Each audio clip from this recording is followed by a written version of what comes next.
Pick the Nintendo Shack and pray. Frederick from Fire Emblem Awakening says, yo.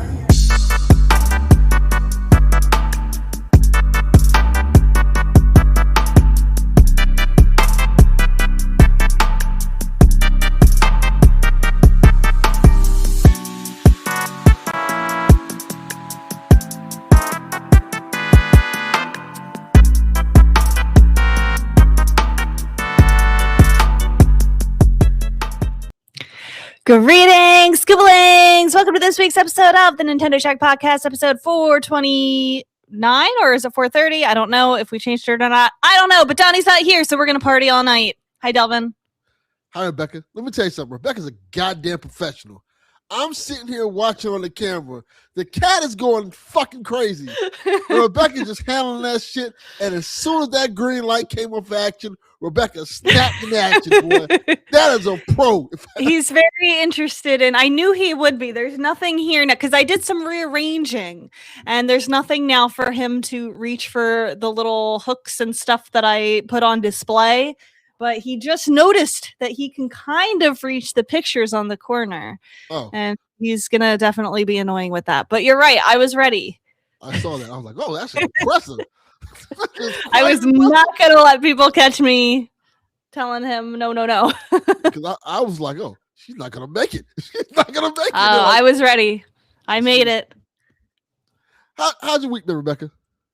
Well, I just had my last day of work yesterday. The kids were done on Friday, but we had 2 more professional development days on Monday and Tuesday. And oh my God, it was so boring. I had to sit in a training with like 80 people for like hours and hours. And they're like, oh, we could work through lunch and, get out early. And like, we just barely got out early. So it was very annoying. But I'm done, and now it's officially summer, and now I can play games every single day and actually do fun things and relax and podcast on Wednesday nights when Donnie's not here. We can do whatever we want. Damn right. No, thank you for being flexible, because I totally forgot to say that I'm not going to be here this upcoming weekend because I have another wedding to go to, a second wedding, and it is out of town. I have to stay over on Saturday night. So... yeah, I didn't even realize this is like Father's Day weekend. It's also Father's Day. Yeah, that's the other thing. I had to think like, oh, somebody might want to take me out for Father's Day, so I probably shouldn't be like recording a podcast. That'd probably be bad or something. They'll be ready to take you out to breakfast or something, and yeah. So now we have Sunday open, which is good. Sunday open, can go do some stuff. I've been enjoying my Sundays open. Actually, yeah, I was like so confused last week. I was like, are we podcasting this Sunday? Like, the show that we did for the Direct, it just like confused me. I didn't know if it was like the week before's show or the upcoming weekend show. It just had me so confused. Did it confuse you, Rebecca? I was like, absolutely not. Because I went on and I'm like, oh my gosh, we have a show possibly tomorrow. Like, I better go put some notes on the doc. And I was like, there was nothing. There was no other news at all that had happened since the Direct. I don't know if you know this, Rebecca. The news that we have today was kind of hard to find because Xbox is kind of taking over the news cycle this week. And not in a good way. Not for good reasons either. Yeah. There's like several bad stories coming out of Xbox. Yeah, so it's been rough. But I'm impressed that you did get a respectable number of news stories here. We'll talk about them. Yeah, and we definitely will. Yeah. What have you been playing? Anything since our last show? Since the Direct? Any demos? The main thing I only played was Star Fox. How's the demo? I love it. I absolutely. I still need to play the demo, and the game's coming out like next week. Yeah. I'm super excited for it. I me playing it just reassured me that this is the game for me. And it not only excited me for the game itself because it's just kind of a reimagining of the Star Fox 64, which I love. It excited me from what they're going to do with Ocarina of Time.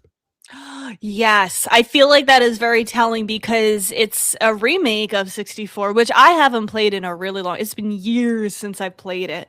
So like I don't really remember everything, and I've only ever played it once. So I feel like going into this, it almost like if you're not super familiar with 64, like if you've only ever played it once, or maybe you haven't played it, in a decade or two, like since it released, like this might as well seem like a new Star Fox game to you Yeah, if you don't really remember 64 that well, because it's like doesn't look like, obviously, that the graphics are so different. There's cutscenes, and I feel like that could be true for the, like you said, the Ocarina of Time remake. it takes a lot of cues from the Resident Evil remake from what I played so far. With the remakes of the Resident Evil games, they are retelling the story. There are certain things that are a little different and things like that. It's made for a modern audience, and Right. it's really new, and they kind of change and add more story elements to it. When I played so far, I'm like, this is amazing. This is awesome. It adds story elements. Yes. Like I know you can play the prologue, right? Is that the first mission where you play as the prologue, or is that later? Yeah. That's the demo, the prologue. Yeah. It's the prologue and some other stuff. I'm trying not to spoil too much, but yeah, it's the prologue. And it's a little bit of other stuff. I like that the game gives you a feel for the personalities of the characters. Like when I played these games as a kid, like my main one was like the Star Fox or Super Nintendo. Yeah. I remember that one a little bit better than 64. Yeah, I very much remember that one. I played that one so many times. Yeah. But I vividly remembering the banter between the characters, and they're not speaking English and like that, speaking their alien talking. Yes, and remember like the rivalry between Fox and Falco. Mm-hmm.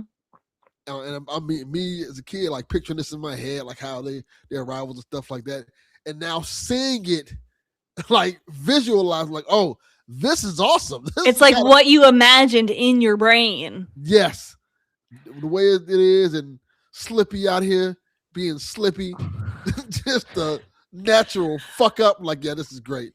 I have 2 questions about the demo because I haven't played it yet, but I do plan to play the demo. One, I heard some people were like, kind of like, I guess Star Fox purists, I don't know. They were upset that some of the iconic dialogue lines got changed. Did you notice anything that like kind of struck you as, and I don't know if you're like a Star Fox 64 purist, if you remember all like the quotable quotes, but like I guess some of the quotable quotes got changed. Yeah, that would make me mad. I don't think it bothers me because it's just modernizing things, Right. Some things you have to change. You can't just say the same things you said back in the 90s. Sometimes you have to modernize things just a little bit, just add a little flair to it. That is true. And like, I feel like we're going to be making the comparison to Ocarina of Time a lot too. I was watching somebody's analysis of the 30-second teaser that we got for it. And basically the trailer that we got for the teaser, those opening voice acted lines are what the Deku Tree says in the opening of the original. It's just kind of changed slightly, but it's basically the same thing that he's saying. And so I think they're going to rework the dialogue a lot for this game for both of them. I agree. And I feel like exactly what I'm thinking. Plus, to be honest, we're in a time where you can kind of just, if you want to play the old game, you can kind of play the old games. It's on your Switch. It's on your Switch. You can go get, they have N64 consoles they still sell now. And you can go buy the game and just kind of play it now. It's not like you can do Crimes and get it for very free. Cheap. Yeah. And you can play it on the 3DS too, on the remake. Yes, there's so many options remaster. to play the original versions of these games in particular. It's like, if you don't like what they're doing, you can always go play the old one. It's true. That's true. I said the same thing about the Resident Evil games too. Like, you can still play the old one. They didn't destroy the old versions of the games. They don't go anywhere. For this particular game, there's like 2 or 3 versions that you can play if you don't like this one. So it's not going anywhere. There's lots to choose from. My other question, besides the dialogue, that's just what I saw people talking about. How does the game play? Like, how does it feel when you're playing it? Like, does it feel like the controls are good? I saw some people saying that they want to play it with the N64 controller. Are there more buttons? I don't know. Nah, I love it the way it is. The way they got it set up is perfect. I'm like, oh, this is great. It feels smooth. The combat smooth. It's a little complex, but it's perfect. I love it. I think it plays perfectly to me. I'm having a blast playing it. It's fun to play. And I think that's the main thing you want for a game like this. It's fun to play. It's fun to have a dog fight and do all this stuff. Because a lot of these games, not necessarily Star Fox, but when you're making a flight game, sometimes when you're having combat, it can be too convoluted. It can be hard to like follow the character you're trying to shoot at. Like a lot going on the screen at one time. Yeah, Star Fox never really had a problem with that because it's kind of an on-rail shooter. So, but it never really had a problem with that. And I think this game does a good job of continuing that trend. Like, you can kind of easily pick up this and play it. Mm-hmm. That's what I'm hoping for, because I do get very overwhelmed when there's a lot going on the screen at one time, and I'm like, where's my character? Where's the guy that I'm shooting at? Like, what are all these things flying at me? Like I'm sure that like the levels will get harder, than just the demo, and there will be more going on screen, but like, I need to be able to see what I'm doing. Yeah, and I think so far when I played, you won't have a problem with that. Good. I will try it before the game comes out next week. I don't think I'm going to get it, at least not right away. If Josh gets it, I'll probably play his copy of it. I don't even know if he's getting it right away. I don't think he's played the demo yet either. But this is one that, like, because I'm not a big Star Fox fan, but, like, I'm open to it. So if, there's a sale or a good deal down the line, that's probably when I would be likely to pick it up. Understand, because I'm not hurting for things to play right now. I have so much that I have to play and catch up on and finish. Like, I haven't finished Pokopia yet. I'm still playing Mina. Like, there's a lot to play. I do too, but this is one of those games for me that you stop everything and play. Yeah, Star Fox. That's one of those. I think everybody has those type of games. I don't hate Star Fox. I just like I didn't grow up with it. Like, I didn't play it for the first time till I was an adult. Like, I've only ever played Super and 64. Like, I'm willing to try it, which is more than I will say for most games like Yoshi or anything else like that. I'm not willing to buy those. I think it's it's an acquired taste. I don't think it's bad. I think a lot of people. This is one of those games, I think, if you see it in action, you're like, oh, that looks beautiful. And it makes you want to play it because it looks so good. Like, looking at the character models and listening to the story, you're going to be like, oh, this actually looks really cool. It looks like a modern game. Yeah. And it's beautiful. Which is big for Nintendo. Yes, and it's polished. And I think that alone, people are looking at it like, oh, this looks really, really good, and it makes people want to at least try it. Good. I hope it does well, because there hasn't really been a Star Fox game for a really long time. Like, if you're like 12 years old, there hasn't really been a Star Fox game in your living memory. He's just the guy from Smash Brothers. He's the guy from Smash Brothers, and that made a weird cameo in the Mario movie. Yes, exactly. Who is this guy? Yeah, I feel like I put everything. I'm ready to dive back into games again. Like, now that I'm off of work, today was my first day off. Like, I'm ready to dive back in. But I feel like everything really like put a hold on my gaming. Like, I put a hold on everything when the Ocarina of Time remake was confirmed, and it's all I can think about, and it's all that I've been posting about. And so what I did, I don't know if you saw the pictures that I posted on Blue Sky, but I set up the little CRT TV, in the room where Josh streams, and I set up the beanbag chair, and I put Ocarina of Time in my childhood copy. All my save files are still there from when I was a kid, and so I booted up a file, and I'm playing through it again because I want to remember everything about this game. Like, I've played it multiple times, but I want it fresh in my mind for this remake, so I can say, oh my god, this is different. Oh my god, this isn't here anymore. This is still here. Like, I want to see everything. What an incredible little system that is. It is so fun to go back to, like, but think about what you just said. The fact that you're like, I went and got my childhood console, yes, booted it up, it still worked. It still works. And my saves were there. Yes, isn't that crazy? My save file names, just the first one was Link. It was just a new file. And then file 2 was named 2, like the number 2. And then file 3 was Pikachu. And Pikachu has Everything. It has 100%. It's all the hearts, all of the upgrades, all the, everything. And it has one death on it from the whole time that I That's played awesome. it. One I, death.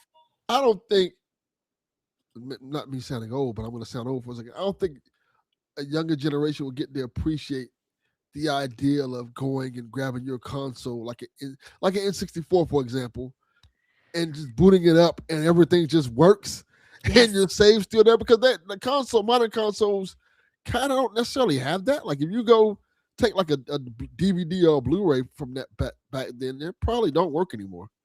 Right. And like a lot of the other consoles from that time, I feel like needed a memory card. And like if you don't have that memory card anymore, but you have all the games, like it's not going to remember your save files, or like some discs, like if they're a little scratched, or smudged or something, like discs cannot be read. I feel like Nintendo has always done such a good job with that. But I would say the one exception is their Game Boy cartridges. All the batteries died after like 15 years or something. Yes. You know about that? So like I'll never have my original Pokemon Blue team back ever again because the battery died. It's so sad. Yeah, that sucks. So I hope that never happens to the N64 games because I have pretty much all of my childhood save files, and the N64 that I grew up on still works. Like you said, that's pretty amazing. I'm curious. Is there a way to back up those save files on a computer or something like that? I think so. I think if you get like probably like a cart reader or adapter of some kind, and then you could like dump the content, like the save contents. I don't know how, but I think you can. Because I imagine if you can figure that out, you probably can change the batteries in those cartridges. Because that's not hard to do. I've done that before. Just put it back on there to preserve your game data. Yeah, we did it for the Game Boy games. We put new batteries in them, or at least some of them. But like it got rid of any save file that was on it. That's what I was thinking. Once you take out the battery, it's going to get rid of your save file. I was like, can you dump the cart and just? Yeah, that makes a lot of sense. I probably would do something, looking to doing something like that. Yeah, but in my new Ocarina save file that I've been playing since the Direct, I got as far as I got to Adult Link. I haven't done the first dungeon yet. I'm just kind of walking around as Adult Link so far. I got my horse. First thing I always do is I get a Epona. It's the first thing I do. As you should. What I would love to see for this remake, and I'm gonna like every time we shack until the game comes out, like as I play through this game, I'm gonna say something that I want for this remake because I'm thinking about it as I'm playing it. And one thing that I was thinking of is, when you come out of the Temple of Time as an adult, you can see a stark contrast of how Hyrule Castletown kind of fell, and like all the people are gone and all the shops are like deteriorated and there's redeads all in the town. Like it's a very, very apparent contrast. The only thing that like really isn't is everything else in the world. Like you walk out into Hyrule Field and like there's nothing that's really that different. Easy on the spoilers. I would love for it to be more in Hyrule Field, for it to be like, I guess, alive and like maybe people walking around and like little like stables and like merchants and stuff walking around. And then when you get in the future, maybe like all the trees are dead and like nobody's around, or like they've turned into skeletons, or like it's a little bit more dilapidated. Yes. Because there's some of that, but like it's not as stark of a contrast as like Hyrule Castletown is. That would be very cool. I know and this is a different game completely, but Final Fantasy 15, light spoilers for that. There's at the end of the game, there's a time jump where your character is like an adult, and he goes like and he's like in the area, and the whole like world is like just overrun by these creatures and stuff like that, and the world looks like destroyed, like wrecked. Your character's like all powerful now, but the world's like wrecked. So it would really be cool to see Ocarina of Time kind of lean into that. I hope they do, and I'm sure a lot of it, just I'm thinking about how many limitations there were when they were making the game. Like, it's amazing that they were able to do what they did at the time, but now we have technology. Like, we are so much more capable of making huge differences in like the before and after. I think about how cool it was in the Spirit Temple when you have to go in as young Link and do a couple things and then come back as adult Link and it like changes it. I want to see a lot more of that kind of stuff. Like maybe you do some stuff as Child Link in Hyrule Field, and when you get there as adult Link, like things are, changed where you can go back and forth. I am super interested in the character models for this game Mm-hmm. because Ocarina of Time has some creepy looking characters. Mm-hmm. So seeing these characters like reimagined for this generation is gonna be really interesting to see what they do with them and how creepy they make them and how dark they get with it. Because some of these characters in this game are really like creepy looking. Yes. So I'm gonna be like really interested, like, oh, how are you gonna do this? I think, and somebody can correct me if this is wrong. So the game, when it originally released, was just E for everyone. I think the 3DS version is E10 and up because it like looked a little like the models looked a little bit more realistic or whatever. Not realistic, but like, there was kind of more detail on them. I would love if this one was so like detailed and grotesque and like dark in certain parts that this had to be like a rated T game, that they just go into that much darkness and that much detail of it. Like I don't want them to hold back. I agree. And what I appreciate about it, well, at least what these games the blood. What I appreciate about what these games been doing now, at least, is that they know that the majority of people that are gonna be playing these games are people who played them before. So they kind of lean into that nostalgia and stuff like that. So they're not afraid to make it a little bit more gritty. Yes, agreed. So they should do that, and especially now. Those same kids who were playing it back then are now adults with jobs and income, and have kids who might be playing them for the first time. Yeah. So yeah, I would go all out, make it a team. That is true. With a T rating, they get one F-bomb. Make Link curse. I don't want Link to say a single word in this game. Make Ganondorf say the F-bomb. That'll work. This fucking child. I just want to. Just once. Just once. I saw a video today that made me laugh. It was I don't know if you watched SpongeBob, Rebecca. I love SpongeBob, but I've only seen the first 3 seasons. Okay, you remember the episode where the Flying Dutchman end up eating SpongeBob, Patrick, and Squidward? Yes. There is clips on the internet of, I guess, the outtakes of that episode where they're riffing on what they're saying while they're in the Flying Dutchman's stomach. I think I've seen that. And hearing SpongeBob curse is hilarious. Tom Kenny will literally say anything as SpongeBob. Like, he does not hold back. Yes, it is great. I highly recommend people look it up. It's very good. Yes. Listen, sometimes when I'm talking about Ocarina of Time, you're going to have to cut me off and be like, okay, like we got to move on to something else. This Ocarina of Time is one of the games of people's childhood. They're like people's legacy. Like Ocarina of Time, one of those games that got people into gaming. Yeah. So I can understand very much why people have the affinity and love for it. Kyle's asking about the Fire Temple music, that they got rid of the chants in one of the later versions of the game because they didn't realize, I guess, that it was like an Islamic prayer or something. Ooh, yeah. And so they got that will not be coming back. I would like for them to maybe come up with like some chants in some fake Hylian language, but I think they used like stock music and it was an Islamic prayer. Like praising Allah. That's crazy. I think I was watching something the other day where the Minions language is Swedish or something like that. What? Really? It's something like that. And I'm like, oh, that's interesting. That's funny. I can't remember what it was. But yeah, I'm like, oh, it's something really like that, yeah. How these companies pull like other languages and cultures and put it part of their games and things like that, and add little different elements of it and kind of make it their own. So I'm quite sure they probably like did the same thing, like, oh, this sounds really cool, not knowing what it was saying. Yeah, I don't think they knew that when they put it in the game. I think they probably were like, oh, this kind of sounds like cool, like ethnic sounding chanting. Like that's probably what they were thinking, because they were looking for some like, foreign kind of sounding chanting for the fire temple. Free stock sounds. Like free, chanting stock sounds that sound foreign in some way. Yeah. And they're like, oh, you can't use that one. Nope. You know what they're saying, sir? Nope.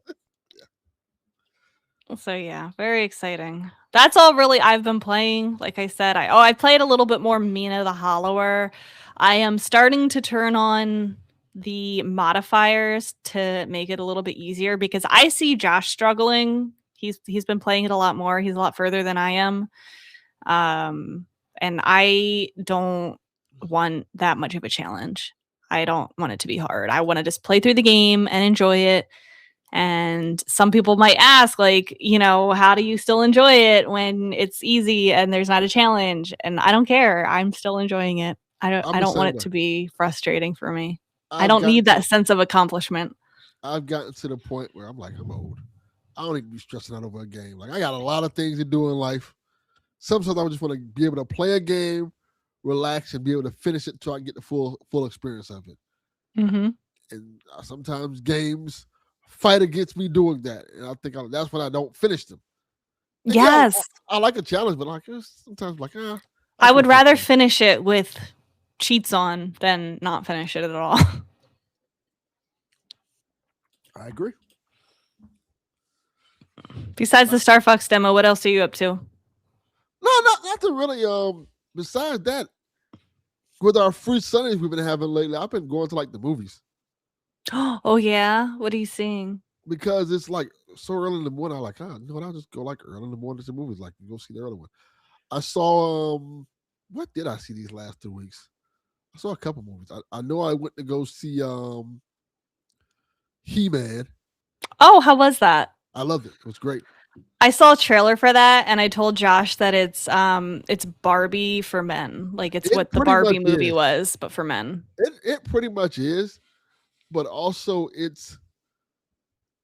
I like that it's very true to He-Man and not what people thought He-Man was. Okay. Because when people think He-Man, they're like, oh, he's super masculine, macho man, and this is boy stuff. He-Man as a cartoon wasn't really that. Like, yeah, he had elements of that, but like He-Man was always that guy trying to do the right thing and sappy Superman type guy. Like, oh, we have to do this. We have to save the world. We can't do bad things. Skeletor, that's bad. Skeletor was like, you idiot. Stop being such a goody two-shoes. And it kind of plays on that, like even the whole concept of light spoilers. He-Man, his job, because he goes to Earth, is he's like a grief counselor. Like he works in conflict resolution. So every time he doesn't like fighting, he's a pacifist. He does it because he has to. And I think I like that. That's fun. It brings a really cool aspect to it of the story, because he comes from a world of warriors and like, what are you doing? And it's kind of really cool. I really, really enjoyed the movie. I think it's a big cartoon fun movie. It's fun, dumb, and I agree. Skeletor had some great lines in it. It's maybe the only role I've actually liked Jared Leto in, which is funny because I heard he hated it. So really? I think I like it even more now, knowing that he didn't like it. But yeah, he's really good in it. He's really good at Skeletor. That's great. He makes it fun. Like, I really enjoyed the movie a lot. Like, it's good. A super fun movie. That's good. I didn't know that was out already. What else did I see? I got popcorn buckets for all the movies I saw. I saw Mortal Kombat too. How was that? Oh, it was great. Really? It's great for what Mortal Kombat is. It's what you expect a Mortal Kombat movie to be. Okay. That's what I like about it. It's the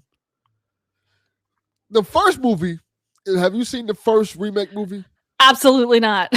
Okay. The first remake movie is like heavy on plot and story and all this stuff and like building this lore.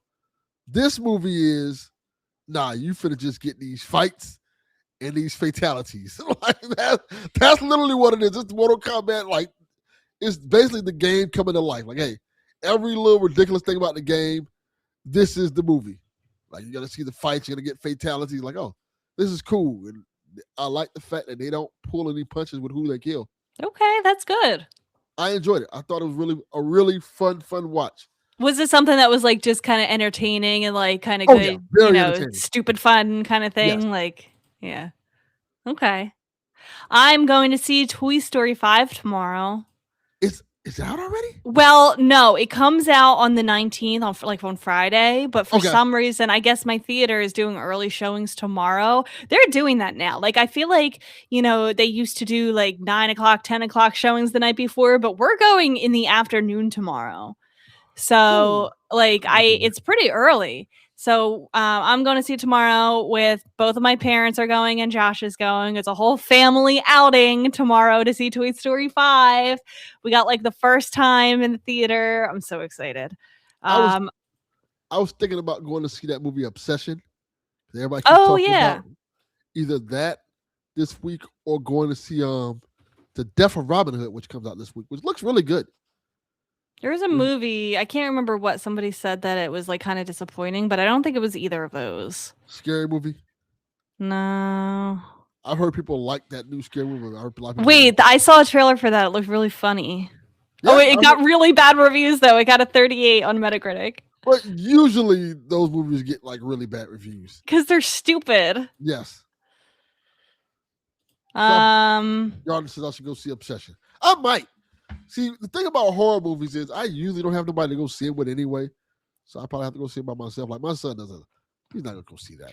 Going to the movies by yourself is underrated. Like I feel like it can be very enjoyable. My only thing is I feel like I need to talk to people after it. Like I need to engage in like discourse.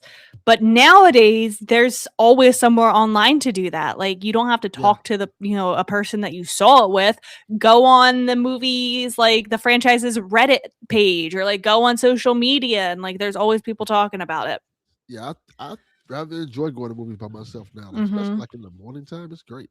Like there's nobody there, and it's cheap. It's like $12 to see a movie. Like I like it. I had a great time. Like the couple times I went, I had a great time. It was very relaxing. Nobody was there. You get like the whole theater to yourself, basically. What did I just see? Oh my god, I went to go see that. I told you that Star Wars, the Mandalorian and Grogu. I saw that too. That was the third movie I saw. I saw that with Josh, and I actually liked it. I don't know anything about any of those characters, but I did. It was good. This Toy Story 5 is the lowest rated Toy Story of all of them. Okay, what do you mean by the lowest rated? Because the lowest rated Toy Story movies you get like a 90. So it could probably be like an 84. Yeah. Okay. So the original Toy Story is the highest at a 96. Okay. The second highest is Toy Story 3 with a 92. Okay. Then Toy Story 4 with an 84. Oh, no, I'm sorry. Toy Story 2 with an 88. Okay. Then Toy Story 4 with an 84. Okay. And then Toy Story 5 with a 74. Ooh. So it's like considerably lower. It's 10 points lower than Toy Story 4. So that is like a little concerning. It is, but that's 74 is still good. It is, and I don't really care about critic scores. Like this is my comfort franchise. I haven't seen 4 either. But I haven't seen 4 because I kind of felt like 3 was enough for me. 3 was so good. Once they ended Andy's story, I'm like, okay, I'm this is my generation of Toy Story. Like we're good. It was kind of a perfect ending. Yeah, so now and people tell me 4 is really good. A lot of people didn't like 4. I was kind of surprised because I did enjoy it for what it was.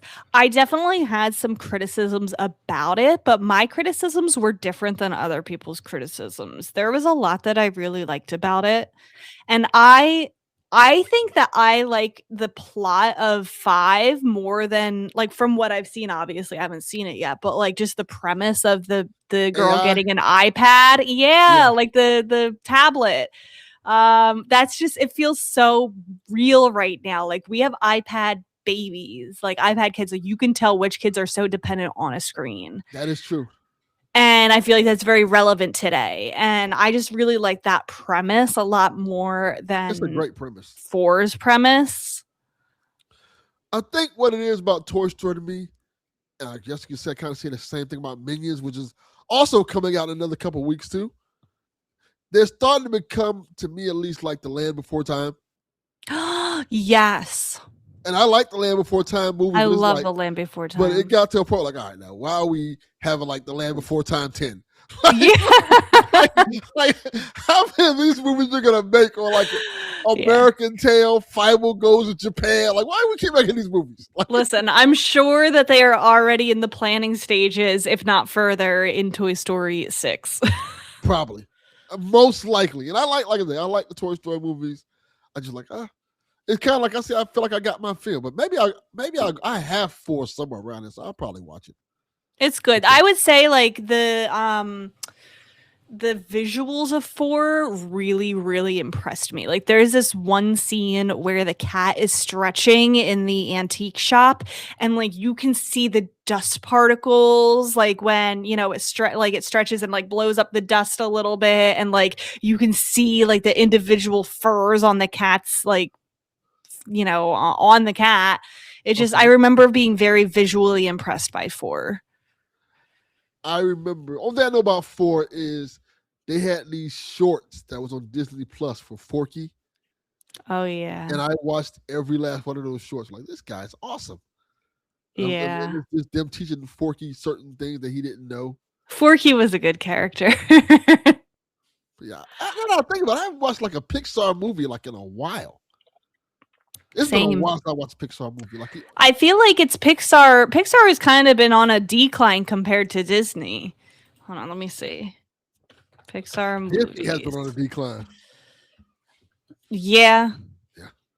The last couple things that came out for Pixar was Hoppers came out in March that I actually really want to see it because it looks good.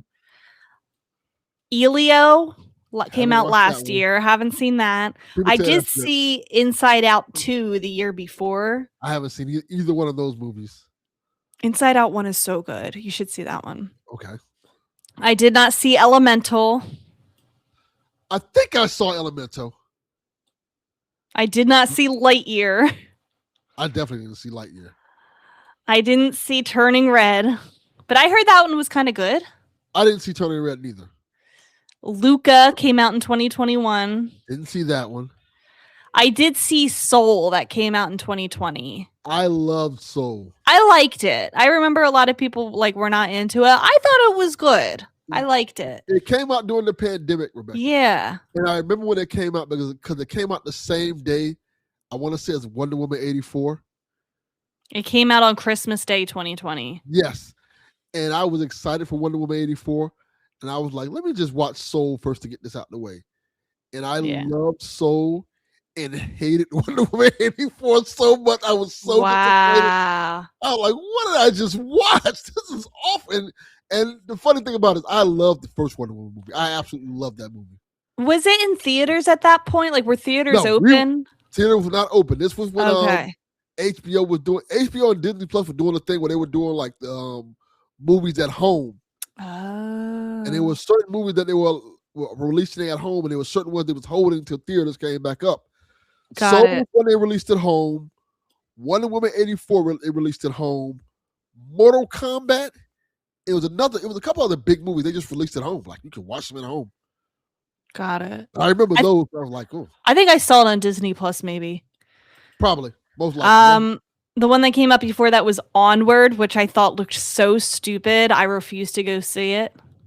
I think I saw that one years later. And I think it was actually pretty decent. Was it? I think so. And then Toy Story 4 was before that. Yeah, I definitely haven't seen that one. Let me see which one is Onward. Is Onward the one I saw? I'm looking it up real quick right now. I will say, I did see this. It's good. You did. I thought it looked really stupid. Maybe it was good. I don't know. But it was good. Okay. I saw it on. I think I watched it on like regular TV. It came on like cable. Like, oh, this is good. Upcoming, there actually is one that I really want to see next year. It comes out in the beginning of March next year, so like a month before the Zelda movie. It's called Gato.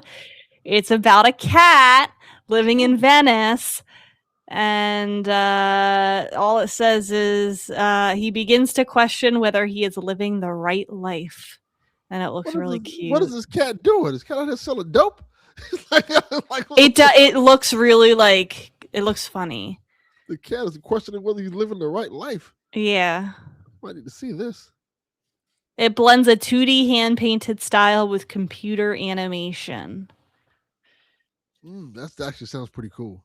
And then apparently they're making an Incredibles 3. Oh! I didn't really like the second one was okay. I remember I liked it, but I don't remember a single thing about it. Yeah, I like the second one. I remember liking the second one a lot. I remember there was like a seizure scene that they had to change because people were like getting seizures from the Flash.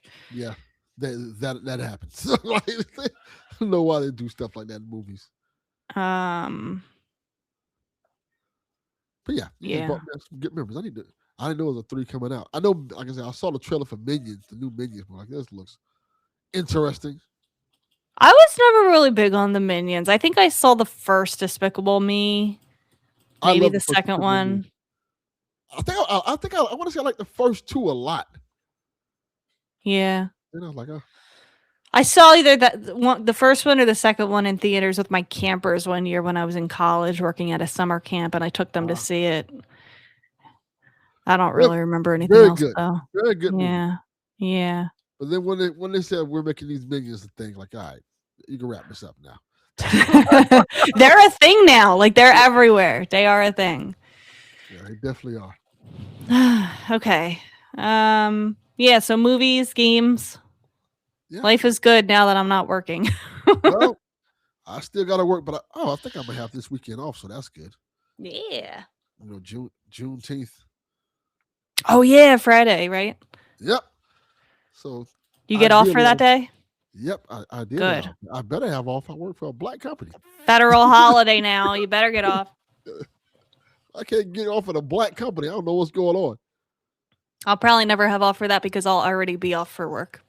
Look, Rebecca, you gotta start telling people that you're like 10% black, so you get some of these holidays off. No.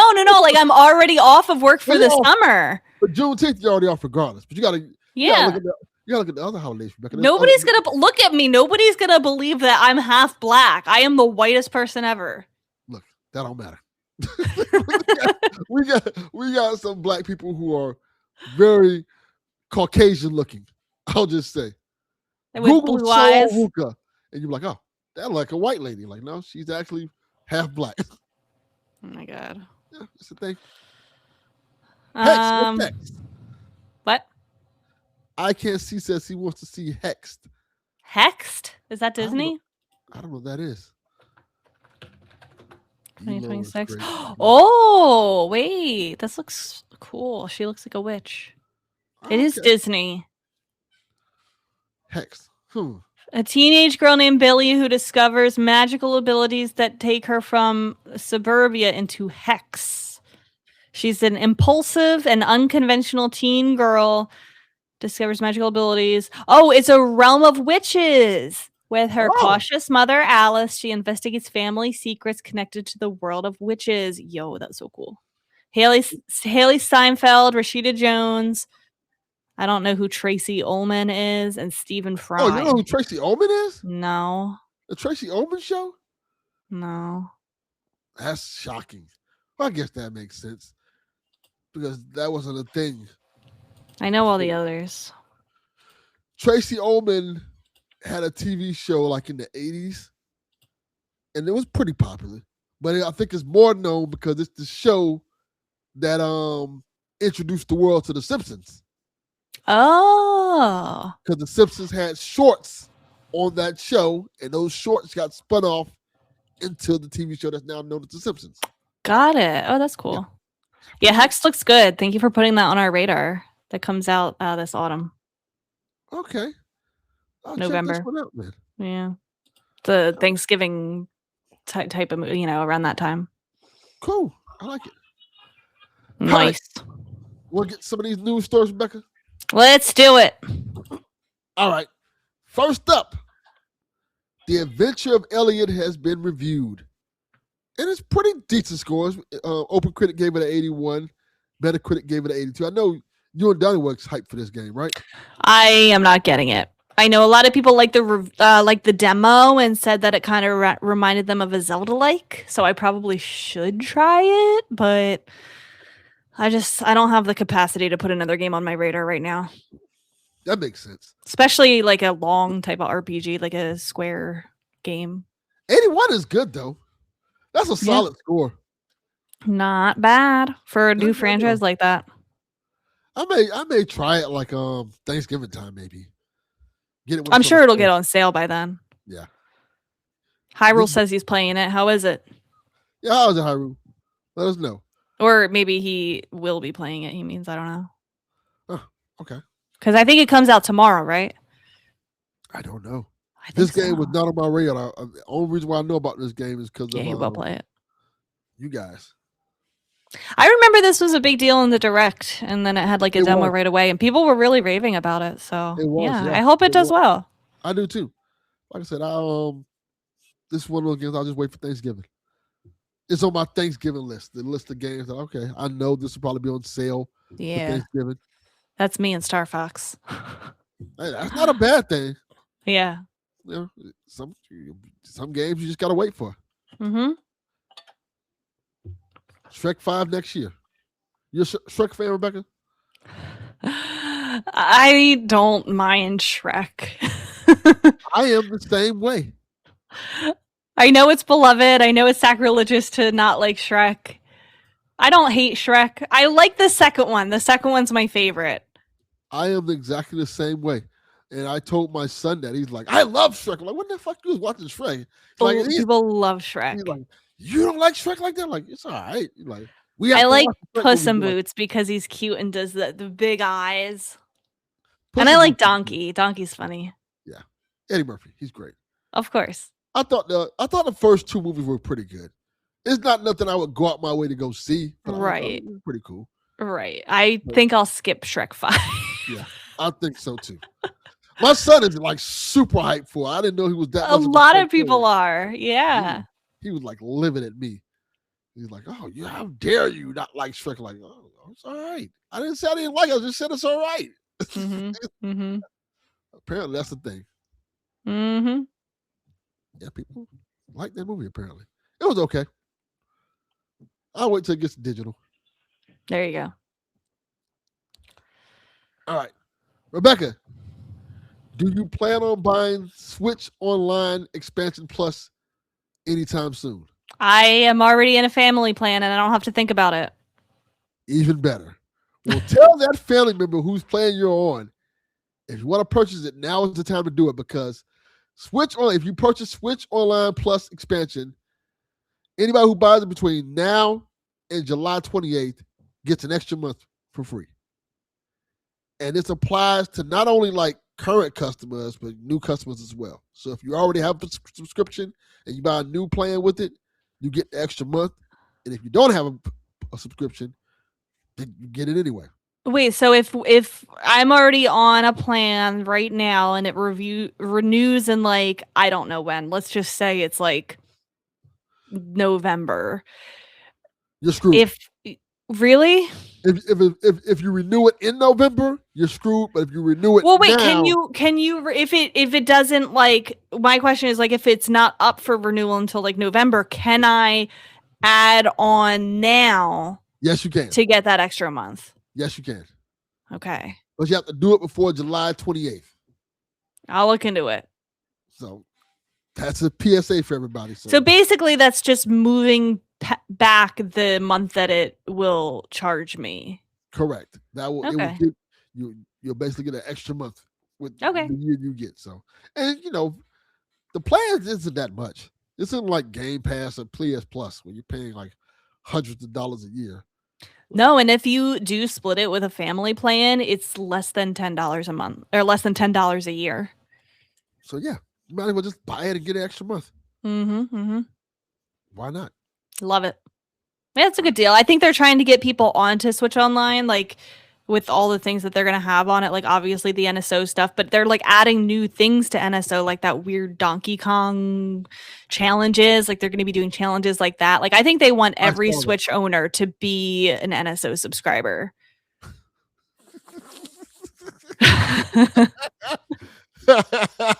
I'm sorry, y'all. You're absolutely correct. We don't say GP. Oh man. Yeah, good deal. Good deal. All right. Rebecca, have you ever played Pokemon Champions?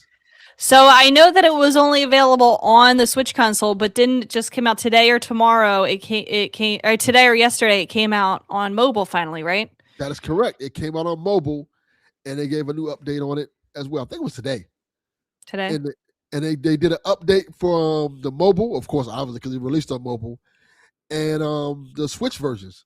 And so what the update brought was this update version 1.10.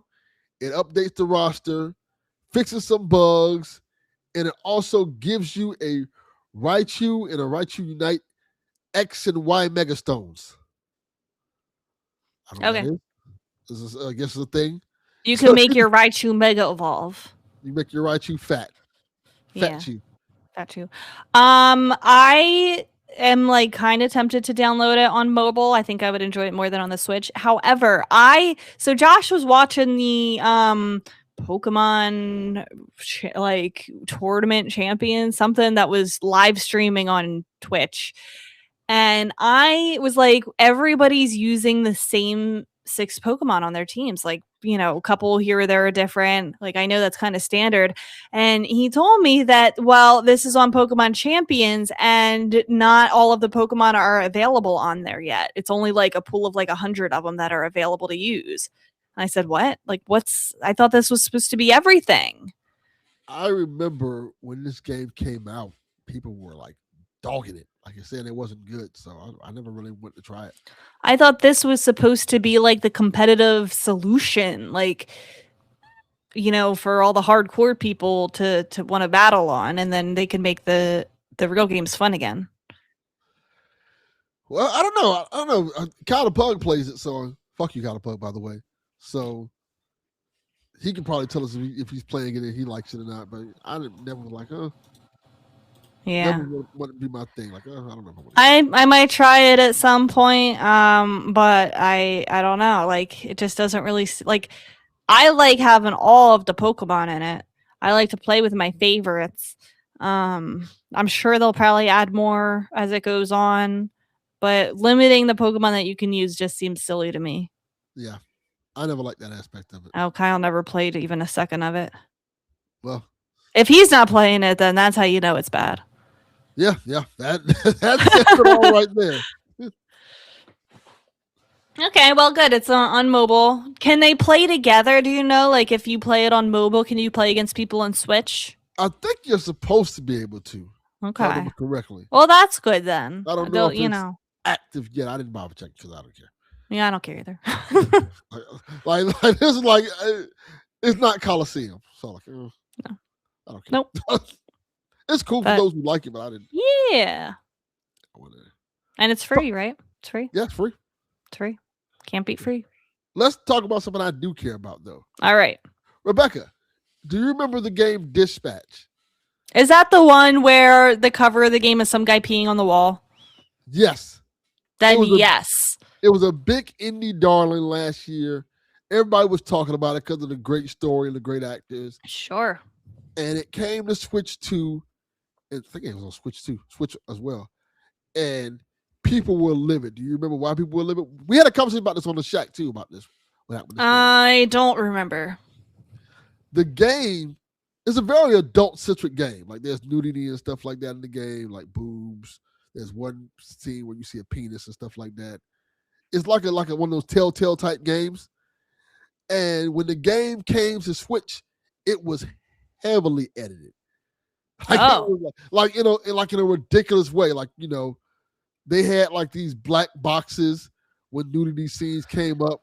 I kind of remember that. Yes, and people were so livid that like people like, as John 32 would say, people were getting like refunds because it took away from the game. Yeah. Like a lot. Like it took away from the experience of the game. Especially with like black boxes over it. Like that's like stupid. Yeah, it wasn't like the blurred general. It was like actual black boxes, so it blocked like sections of the game and stuff like that. And the when this thing came out, I'm kind of giving some exposition of what happened. When this came out, the developer was like, "Oh, because the game couldn't be certain areas had to have certain countries had to have censorship on it, and they basically censored it everywhere." So the game got a new update today, actually, and it fixes the issues. So the black boxes that were there are no longer there. So How'd they get around that for the countries that like don't allow it? I'm gonna get to that right now. Okay, So, okay, like, okay. they no longer censor breasts, butts, and middle fingers. They still do censor like genitalia. Like there's a scene where one of the characters' dick is out. They censor that. Okay. They That's cen- more understandable and when they censor, they like do like the blurred out thing. instead of a block like a box. Yes, and also you can also turn if you want the black boxes back, you can turn those on. And there's like a sex scene in the game where they still like mute out the sounds for it. Okay. But I feel overall, like they should have like a toggle or something. Like it's censored by default, but like maybe if you go into the settings, like you have to check a box, like you know what you're checking that you're gonna see genital. Like check this box if you're okay with seeing a penis, kind of thing. Also, I feel like there's just so much like crude like things on the eShop already. yes. Like how does that stuff get to be allowed, but you can't have this? And John 32 nails it because he said this makes me more upset. I'd rather have it on Switch. People really wanted this game on Switch. Like it was like when people were like found out it was coming on Switch, people were like really hyped for it. But because if people found out it was censored, people like start canceling their order. Oh, he said it was created with a toggle. I feel like that's the perfect solution. Like if you don't want to see that, like okay, Correct. then But and I'm fine with having like have it be censored by default, but you go in to turn it on. That's fine. yes, originally, like if you played the PlayStation version of it, it was created with a toggle so you could turn that stuff off and on and stuff like that. It was only the Switch version that had this issue. So Yeah. people were like furious about it, and they fixed That's it now. bizarre. They fixed it so people, if you want to play Dispatch and you want to play it on Switch, you can probably play it now and it'll probably be fine now. But you won't What get was to that? see the penis. That's still pixelated. Yeah, you won't be able to see the giant dick, but you'll be able to see everything else. I think that's a fair compromise. Fair compromise. If that's Well, like let's what see. they have to do to have it be on there, then Yeah, I really enjoyed the game too, and to its credit, the game was perfect for Switch. It's a perfect game to play on Switch. It's a superhero simulator game, Rebecca, where you play a dispatcher, and your job is to dispatch superheroes to crimes. And based off who you send, they get grades, and either they can succeed with stopping the crime, or they fail. Hmm. And it's and the person get injured and stuff like that, and you can't use it for the next mission. It was a really fun, unique superhero game. Yeah. And it had kind of like a telltale feel to it, where it was telling this like unique story about this guy who was a superhero. He got injured, and his suit got destroyed, so he couldn't be a superhero no more. So he ended It up being sounds like it's very like an original idea. Like there's not a lot of games like that. yes. And the game was so popular. I think they said they're gonna make a TV show, an actual TV show. Oh, that's cool. That's It's because cool. I think it's if I remember correctly, it's the Critical Role people who are playing like big roles in the game. I know Alana Pierce plays a character in the game. Wait, I love her. I want to be her when I grow up. Yeah, she plays a character in the game that everybody, men and women alike, were thirsting over. I can't remember her name. Malevina, I think it's something name like that. Okay. But yeah, game's great. Game's fantastic. Great. It's That's really, good really news fun. for that update. Maybe people will dive back into it on Switch then. Yeah. Good. Speaking of updates, and that's kind of why we named the show updates, because there's a lot of updates. We got a Switch 2 update. Did you see any of these updates? You probably wouldn't notice on the Switch 2 because the Switch 2 update wasn't that major. No. Okay, the Switch 2 update was they basically just added more stability to the console, and they added Dutch and Russian text-to-speech function on the accessibility option. So unless you're speaking Dutch or Russian, you wouldn't even know that was there. But I am really surprised that those. Oh, it's Dutch and Russian text to speech. yeah, So text to they speech. already had those languages on the Switch Yeah, already, but they just added more functionality. You got it. correct. Okay. But the Switch One part of the thing, the eShop got redone. I did see this one. Yes. Yeah, they redid the eShop. They made it so when you whatever theme you have for the Switch itself reflects on your eShop when you sign into the eShop now. So like if you have the dark theme on and you go in the eShop, it used to be light, but now it'll also be dark kind of thing. Yes, correct. Because what I saw was how much smoother the Switch One eShop runs through the games. Like if you scroll, like there's not lag. Like it's very like a smooth experience. Yes, that's good. And they also made it so you can put your pins when you're accessing the eShop or changing your payment methods and things like that. So it made it kind of a little bit more safer for you and things like that. That wasn't a thing before? I think it was on certain sections, but it wasn't on all of it. It wasn't on when you change your payment methods. I know that for a fact. Okay. And they also made it, if you're watching videos, you can advance or rewind with 10 seconds in full screen mode. Oh, you couldn't do that before? Rebecca's the Switch. we already know the answer to these questions. Can I say something? Yes, you can. So this might be a little known thing. I'm going to try my best to explain it because I don't know how to explain it the right way. Late on into the Switch One's life, they added a thing on your friends list where if you go on, you can see there's like a tab that you can see games and like people who started playing it recently. Like Super Mario Wonder. Yeah, like here are the 6 friends that just started playing it. And then you can click on it and you can see all of your friends' hours. Like Donnie spent 35 hours playing Super Mario Wonder. Delvin spent 16 hours playing Super Mario Wonder, whatever. I like that feature a lot, but guess what? It is not on the Switch 2. That is correct. Why? That is a good question. Because I used to go on there and like kind of stalk like what my friends were playing, like it was kind of categorized by games, and I could like stalk and see who has the most hours in Smash Bros, who has the most hours in Animal Crossing, and like I really like that. Like this many friends started playing Splatoon 3 for the first time recently. Like I wish that was still there on the Switch 2. You can go onto your Switch 1 and see it, but you can't see it on your Switch 2. It seems like something that would be easy to add the Switch 2. I don't know why they don't do it. Exactly. Yeah. So I don't know why they didn't include that.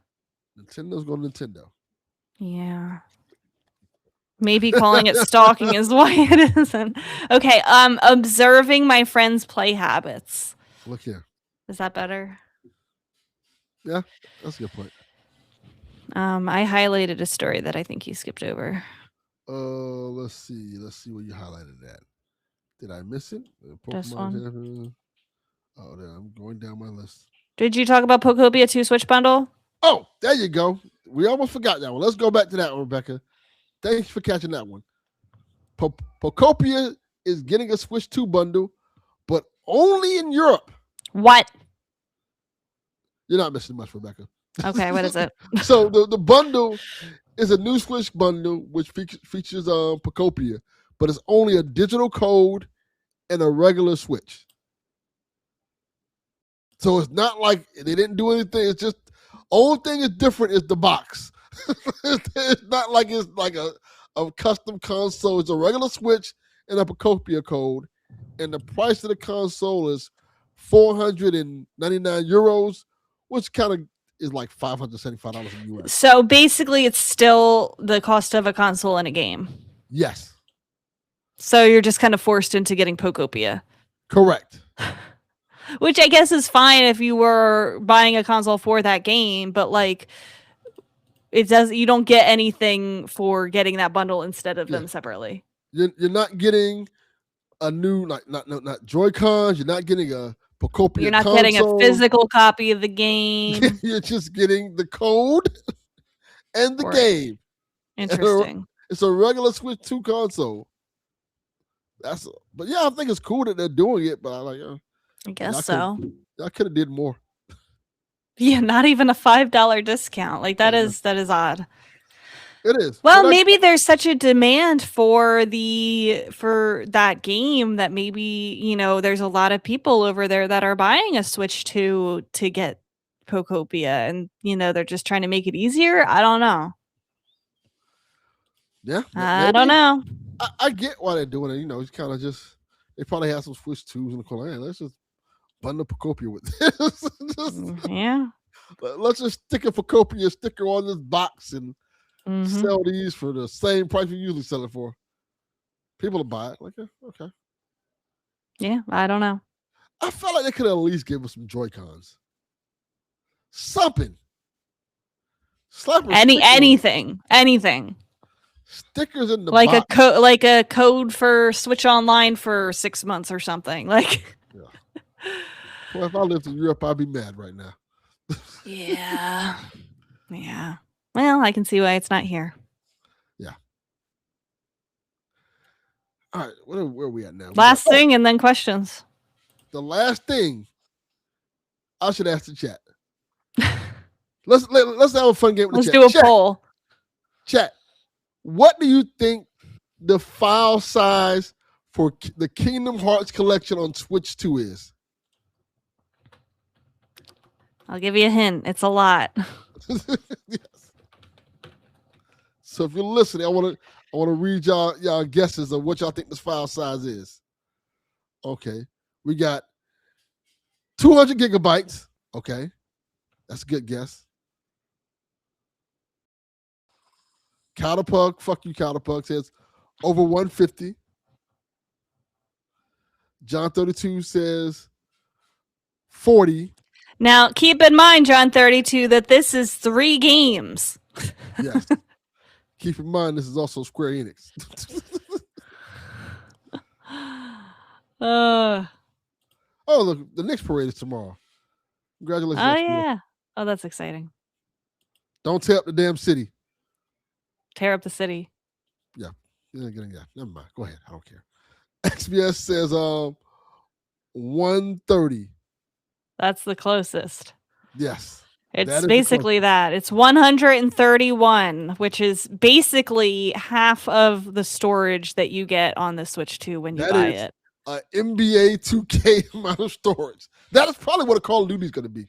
Honestly. 131. That's crazy. I mean, I know it's so what I want to know is why can't you download the games individually? I don't know. Because I know you can do that for other collections, like the it's not on Switch, but the Mass Effect Legendary Edition. Like you have to download each of the 3 games separately, which is great because they're big games. Like you download the first Kingdom Hearts, then delete it, then you're ready for the second one. Download the second one. But no, you have to download all of them in the same game. 131. Like that's crazy. That is insane. That's a lot of space. That is an insane amount of space for a Switch 2 game. And I'm quite sure it's going to run really good and stuff like that. But yeah. Do you really want like half your Switch to be Kingdom Hearts? Half of your Switch storage. You just like Kingdom Hearts. And imagine if you buy like Call of Duty. You ain't going to have no Switch space. No. You better be upgrading with a SD card. A big one at that. Your micro express SD card, because you got to get the express kind, which is more expensive. Which is an arm and a leg. Yeah. When I remember when I lost my Switch, that's the first thing I thought, like, God damn, I got to buy another express SD card too. Yes. Those need to come down in price because that's a lot. So yeah, if you're thinking about getting Kingdom Hearts, you better have a plan for storage. There you go. The Metal Gear Solid collection lets you do that too. It should be the way. If you're going to have a collection with games that are that big, I don't know. Yeah. How many games is in that Kingdom Hearts collection? I think it's 3. Is it 1, 2, and 3?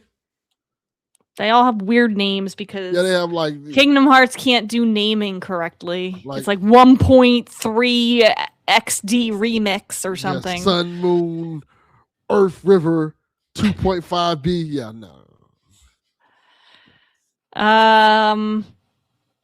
Oh God. There's a Reddit thread. Kingdom Hearts Collection 1 to 3. Is this the entire Kingdom Hearts series?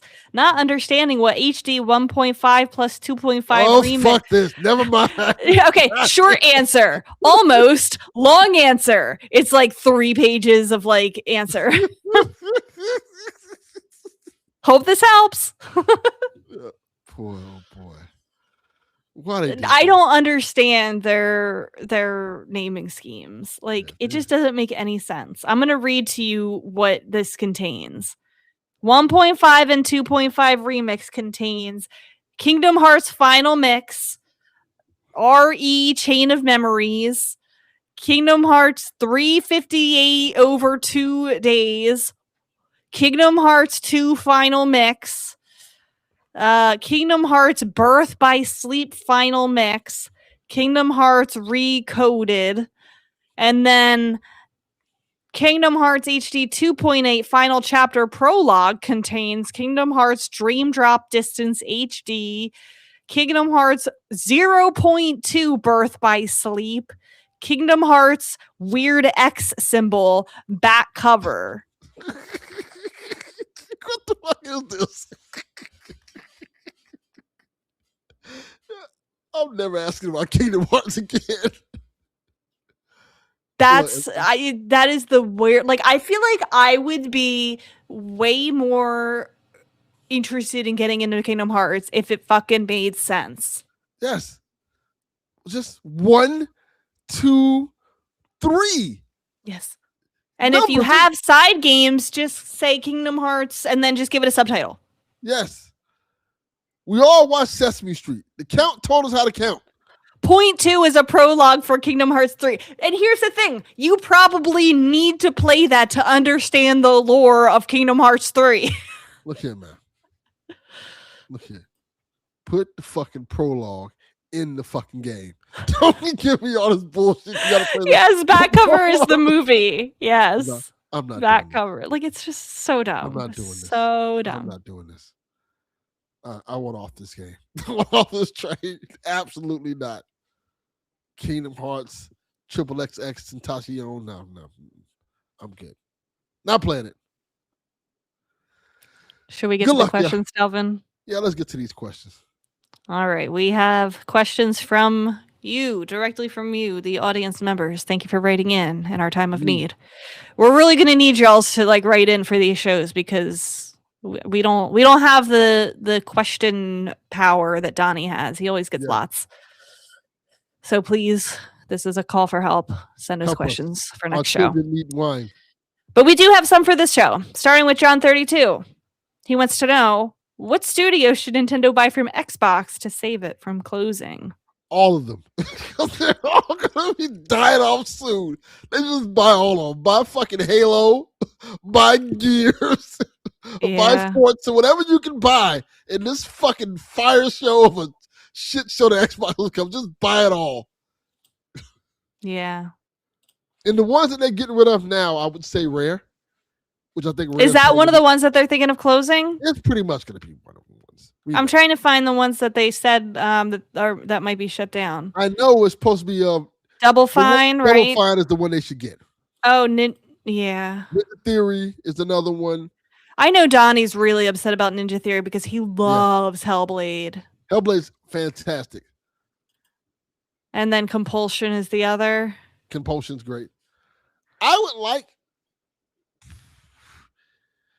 if I was to pick, I would say Double Fine. Yeah. But Compulsion wouldn't be a bad idea. I would say, Ninja Theory, I don't think would be a good fit. I think Ninja Theory would be a good fit for either PlayStation or, believe it or not, EA. Yeah. I think EA. No, I could see that. Needs games like that. Okay, listen. I know that this is a Nintendo podcast. Yes. But Sometimes. I need to ask a question. Be my guest. Can you help me understand? So I saw this that it said Microsoft had already planned to shut down or split with Ninja Theory when Senua, that new Hellblade game, was announced like a week ago.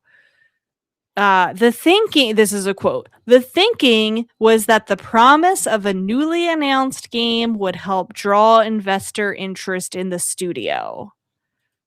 Number one, that's fucked up. Yes, it is. Number two, my question is that not fraud? I would think. Like, that's borderline fraud if it's not totally fraud. Rebecca, just imagine this. Imagine Josh, that beautiful man you got over there that you love, right? Asked you to marry him in front of everybody. And then in private, he just says, I want a divorce. Just walks away. Just walks away. Then you have to announce to everybody he left me. And meanwhile, but that's the thing. And meanwhile, everybody is buying gifts right now to celebrate the upcoming wedding. And then he says, just kidding. He's like, but I'll take all those gifts. He's like, I announced the wedding to get Rebecca more interest from other guys. See how stupid that sounds? Yes. It's like that's what they did. It just doesn't make any sense. Yeah. Okay. We announced a new game just in case, so if anybody else wanted to buy it, they could buy it. Like, no, man. No. To make the price go up. Like that, it's bad. It's very bad. It's very bad. They just don't move like they know what the fuck they're doing. I'm not even gonna lie. They're moving like Nigerian scammers. Like, what's going on over here? What are y'all doing? It's very bleak. Yeah, and I like Xbox. I like when all the big three are being some form of successful. Like, my favorite era of gaming, probably like of the modern era, is probably that PS3, 360, Wii era, because all three of them was doing pretty good, and all three of them was kind of challenging each other to be better. Mm-hmm. All three of them felt like they were doing different things too at that time. And as time went on, it's kind of like, well, I feel like Xbox's days are numbered. Yeah, I feel like it's self-inflicted. It is. It definitely is. Sorry for that tangent. Yeah, I know Donnie would really like them to buy the Hellblade devs. I know that doesn't really fit for Nintendo. Hellblade's a fantastic game. Hellblade 1 and 2 are fantastic games. Yeah. They deserve way more praise than they got. But I think if Nintendo was looking to, develop, more of a realistic style, buying up that studio and maybe some of those employees could be a good asset for them. Yeah. Double Fine would be a great fit for Nintendo. Yeah. A great fit for Nintendo. Would be nice. Yeah. I hope somebody does. Psychonauts 3. Oh yeah, that's Psychonauts. Yes, that would be. That would be. Age. Cool. They had a lot of games that feel like they should be Nintendo type games. Mm-hmm. Mm-hmm. And Tim Schafer working with Nintendo giving their little Nintendo type polish to those games. Wasn't Psychonauts like a Game of the Year contender, or was Game of the Year at one point? I think it was a Game of the Year contender. Yeah, very cool for them. People really like to. They get a big thanks by getting shut down. Yeah, matter of fact, like Hellblade was also one of those games people like very high on. Yeah, like people were very high on these games. Like even what is it? Compulsion's game. What was it? I can't remember the name of it right now. That I liked a lot. Like these studios were doing good work, and it kind of feels like even with them, South of Midnight, even with them doing good work, they are being punished for doing a good job. It really is sad. And you really hear that news out of Xbox just so often. It's so sad. It is. Okay. What is happening over there? I don't know. The cat's doing something. Cat, Boo is going crazy playing with one of his crinkle balls. He loves the crinkle ball. He gets very silly this time of night. Okay. Question from Donnie. Hi, Donnie. We miss you. You're all right. He wants to know what arrives first. Oh, this is a good question. What arrives first? A new 3D or 2D Mario game or a big Mario Kart World expansion? It's a good question That's a great question. because we are due for a new Mario game, especially a new 3D one, which I'm sure will come next year. The question is, does Mario Kart get an expansion before then? I can honestly see both of these happening relatively close to each other. Me too. Whew, I don't know. You know what? I'm going to say the card expansion first, and later on that year, a 3D Mario game. Yeah, I could see that too. Because I think next fall will definitely be the 3D Mario. Yes. I don't really see us getting a 2D Mario anytime soon because they just gave us the DLC at the end of last year, right? Or the beginning of this year for Bella Yes. Bell Park. Yes. So I think all of their efforts on Mario are on the 3D space. And they really haven't shown any indication of them adding new courses and stuff to Mario Kart World yet. But if we have a direct in like September-ish time, sometime later this year that we're expecting, you're right. We could get, announcement that something's coming in the spring. I could see that fitting nicely into like a February, March, April kind of slot. Yeah. I can see that fitting right in there and be like, hey, here's an expansion to this Mario game. And this year would be even better. By the way, here's a new character model for Mario that's in our upcoming Mario game coming out later on this year. Yeah, that's true. That's true. I would like to see it. I want more reasons to jump back into World again. I want more modes. I want more, characters, more courses. It's interesting to think about like what they would do because, like we've said before, they would have to really, I guess, like the whole thing is that all the courses are built into the world. Like, do we go to another area? How do they build it into the world? Like, do they make it all underground? Like, how would they do that? It's an interesting thought. It is. I figure they can figure out a way to make it kind of work. Like, I feel like it's a bigger task to add content like that as far as Donnie, we're on your question. We were just answering what arrives first, a new 2D, 3D Mario game or Mario Kart World expansion. Yeah, we Donnie. were saying, do you want to repeat what we said kind of summary? Nah, you can go back and listen. No, I'm going to tell him. No, I'm going to tell him. Go back and listen. I thought you came late. You can tell him, Rebecca.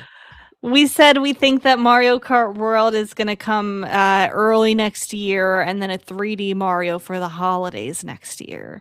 But we were trying to speculate, how are they going to add more courses to Mario Kart World? It's, I think, a bigger task to add that kind of content to World than it was to add content to 8. It does feel like it's a bigger task, but I think it's something they can kind of figure out. They probably figure out something stupid where you just... I hope so. You fly over to the other side of the map. Yeah. The glider. There you go. Yeah. Or like you get into one of those like Donkey Kong barrels and it shoots you over. Yeah, something ridiculous. It seems like... Or maybe you take the train, you go through one of the train tunnels and it takes you like under the ocean into another island. Like Hogwarts? Yes. That'd be pretty cool. See Mario on the Hogwarts train. You're there. But yeah, I don't think we'll see another 2D Mario game soon. We're so due for 3D. Yeah, I feel like the 3D one's coming next year. Agreed. I really do feel like it's the right time. It's been so long since Odyssey. I think this is the longest gap between 3D Mario games. It does feel like that. I think it is. I'm sure somebody could do the math and figure that out. Kyle the Pug, do your job. Do your job. Do the math. Okay. Our next question is from Chimp Biscuit. Chimp Biscuit. This is actually a really good question too. It's going to make me think. Okay. What are you not necessarily looking forward to doing again in the Ocarina of Time remake or in replays of the original game? He says, I'm playing through the game for the first time. Whoa. Amazing. And didn't like Jabu Jabu's belly, but the rest of the game, at least up until the fire temple where I'm at now, has been a lot of fun. Counterpuck said 9 years. Thank you, Counterpuck. Is that the longest amount of time since 3D Mario games? I guess so. It might be. Sounds about right. Also, fucking Counterpuck. Chimp Biscuit, you are not alone. Everyone talks about how horrible the water temple is in Ocarina of Time. What I don't like. The water temple? Yeah, I don't like the water temple. Listen, the real evil, the real bad part of it is Jabu Jabu's belly. I think Jabu Jabu's belly is way worse than the water temple. I hate it. Yeah, that one was kind of annoying too. I feel like because it's a remake, they can kind of fix the things that we didn't like about those things. I'm quite sure they heard the bellowing of fans like, oh, we don't like this part of it. I feel like with remakes, that's what you kind of do. You kind of like adjust the things that people didn't like. And see, that's why I'm kind of very open to this remake because, you know, they can fix a lot of things that were like small issues on the game before. Yes, even though the game is a 10, 10s can have flaws. Mm-hmm. And things that you're like, I don't know about that part. Donnie doesn't like the Shadow Temple. Oh, I like the Shadow Temple. I think it's very atmospheric. It's very hard, though. It is very hard. I haven't played the Shadow Temple in so long. I haven't played this game in so long. This might not be a popular opinion, and like, he loves the temple. Oh, he loves the temple. Okay. This is what are you not looking forward to again? Correct, Donnie. Pay attention. I remember always and I'm going to try to keep it light on like spoilers for Chimp Biscuit, who is playing it for the first time. I just want to respect that.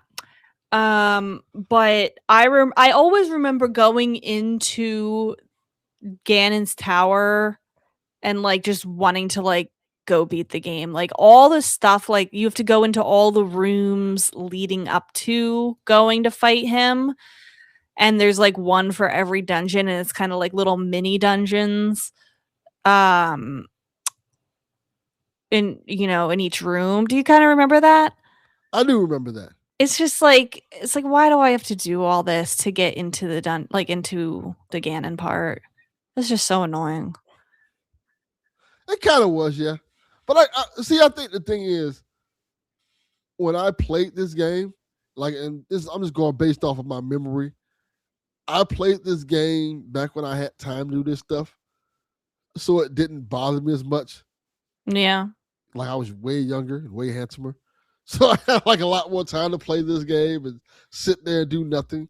Now with me having like a job and having other things that I have to do, like I don't want to do all this shit like that. Make this more streamlined for me. Yeah, I can understand that. But I don't know. There's nothing that's like really like that annoying. Like I feel like it's one of the few games where it's not like I don't dread any part of the game except for Jabu Jabu's belly. I do dread that part. I literally just did it like a couple days ago, and I needed Josh. I'm like, wait, which hole do I fall down to get to the right part? Like, where am I supposed to take Ruto? Like, I've done it a million times, but I hate it. I hate it every single time. What if they add like Zelda notes to this game? Oh, whoa. That would be cool. And it's like Sheik doing it. Yes. Wait. Hold on. Chimp Biscuit, when you're listening to this, I just need you to close your ears for like the next 60 seconds. Okay. Close ears, Chimp Biscuit. Close your ears. Anyone who hasn't played Ocarina of Time and somehow missed all the big spoilers, you probably already know the spoiler. Okay. If they do voice acting, how are they gonna get around the voice actress who's playing Zelda and the other character? You can hire a really good voice actor who can kind of. Will she disguise her voice a little bit? Like I would assume she would have to. Yeah, I would so assume right. So, you know. You're so right. Like you would have to like put some different like inflections on your voice. Like I think she'll make her voice a little bit lower because Sheik always seemed kind of like boyish to me. Yeah, maybe. Like I always thought Sheik was a boy until the reveal. Okay, you can unplug your ears now.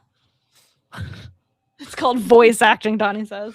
Like, you know what I mean. You know what I mean. Like, they're obviously going to have to... Moving on. Moving on. Oh, man. That's great. You know what I meant, though. I know what you meant. Anything else that you're not looking forward to in your re-playthrough? Not really, because I'm kind of just waiting to experience it. Yeah. I'm excited to like experience what they do. Even if they mess up something, I want to be there to experience what they fucked up. Like, yeah, I don't like that. It's just like, all right, it's kind of part of the experience, the fun of knowing what they're gonna do and how they reimagine things, I guess. Very true. Okay, our last question comes from Captain Awesome. In light of the apparently good Tomb Raider port, is it good? I don't know if it was sarcasm or not. I'm being like I've heard some people say it's good. I heard some people say it's not great. So I'm kind of like torn. Like I don't know. But the question is, who has been your favorite Lara Croft? Include movies and video games. Okay, I'm going to answer first. As somebody who doesn't know anything about any of the differences between them, I like the one from the original with the pointy boobs. You like pointy boobs, Laura? Yeah. My favorite Lara is the one from the modern reboot. The Survivor Song, I guess you call it. Tell me what you like about her. I felt like the Survivor trilogy got right everything that I like this series as well, but this might be a hot take. I like the Survivor series more than I like the Uncharted series. Ooh, that is a big take. I like the fact that it's like Laura is like brutal and she's a survivor. She's fighting for her life and she's kind of like she's the explorer, but there's consequence to her actions, and I kind of really dig that, especially the first game. The first game is uncomfortably brutal. Like it's kind of like really brutal and stuff like that. And it feels like it's the brutality of it and the isolation and the fact that if you like die in that game, you make a mistake, it makes you pay for it because that game like killed Laura in an awful way. I don't want to see that again like that. Oh yeah. The second game kind of tones that down, but it also ramps up the action in the second game. Well, this is which version of her do you like? Not necessarily which game. Well, it's the actress who plays her. Okay. She's a lot more fleshed out. She has more character to her, and I want to kind of say the Netflix version of the character is really good too. And I think it's based off of that a little bit. Okay. So I would say like pointy boobs Laura is iconic, obviously. I just don't have another answer. But people like that version. I like those games when they came out. The ridiculousness of them and things like that, and the fact that she can jump like 100 feet in the air and she's fighting a dinosaur. But the groundedness and the brutality of the remakes and the person who plays Laura in those remakes is really, really good. Like incredibly good. Those games really kind of like just are excellent. Even like the Netflix show. The Netflix show is very, very good. Is it still on Netflix? I think it is. I think the show's still on. I think they're supposed to be coming back with another season of it too. Okay. Yeah, I was gonna say, didn't Angelina Jolie played her at one point? Yes, she did. Angelina Jolie did an okay job as her. Okay. She is what? She's what you'd expect from what I was late 90s, early 2000s version of Tomb Raider. Like, all right, this is fine. The Alicia Vikander version is kind of based off of the Survivor trilogy. I don't think I don't think the movie did her any favors, but her as Laura was pretty good. Yeah, not her fault if the show sucked. Yeah, the movie wasn't or the great. movie. Yeah, the movie wasn't great, but it wasn't her fault. I thought they could have did. She did good for what she had. Correct. For what she was given. Thought it could have been better, but yeah. Okay. That was our last question. Yes, we made it. We will have to figure out when we're going to record next because it's definitely not going to be this weekend. Listen, after this weekend, I am free as any, like I can do anytime, any place, anywhere. Like maybe it's summer. Wednesday show. Maybe so yeah, you tell me when you want to record, and I'm going to be here and I'm going to be playing games, and I am hoping to make my return to streaming on my Twitch channel this summer in the next like couple weeks. And I have lots of big summer plans. I bought some books. Me and Josh are going to be starting Ring Fit. We're going to be getting fit. I bought a scale so I can lose some weight. I'm going to make the most of this summer. I'm going to write my book this summer. I say that every year. That's what George R. Martin says too every year. Yeah. Still haven't gotten that Game of Thrones book. Nope. Probably not coming. Nope. I will write a book before he does. Pretty much. Uh-huh. Yeah. We'll figure it out. Like I said, Dev, spoilers, people. Dev does not want to record. So he's like, I don't feel like recording. So that's why we're here tonight? Yeah. So all right. Great. Like, we're going to take a break. And I'm like, yeah, we'll take a break. We can take a break for a little bit. And see, once Donnie leaves, everything goes downhill. Yeah. Because Donnie was like, hey, Dale, I don't care what we do at PSVG. Don't fuck up Shaq. And I was like, thank you for putting no pressure on me, Donnie. Listen, we're here. We're keeping it moving. Yeah. We will not let anything catch on fire over here. And yes, John 32, I do. Because I calculated my BMI and I'm in the healthy range, but it's very close to the overweight range. So I need to bring it down a little. Nah, I'm a fat fuck. I probably need to lose weight. I'm exercising though. Got my exercise bike. There you go. Yeah, got my exercise bike. Got my little weights and stuff. Perfect. In shape. Probably start jazzercising or something like that. Jazzercise. That's exciting. Do like the girls you do in the 80s where they wear like the leotards and stuff and be. Yes, 80s.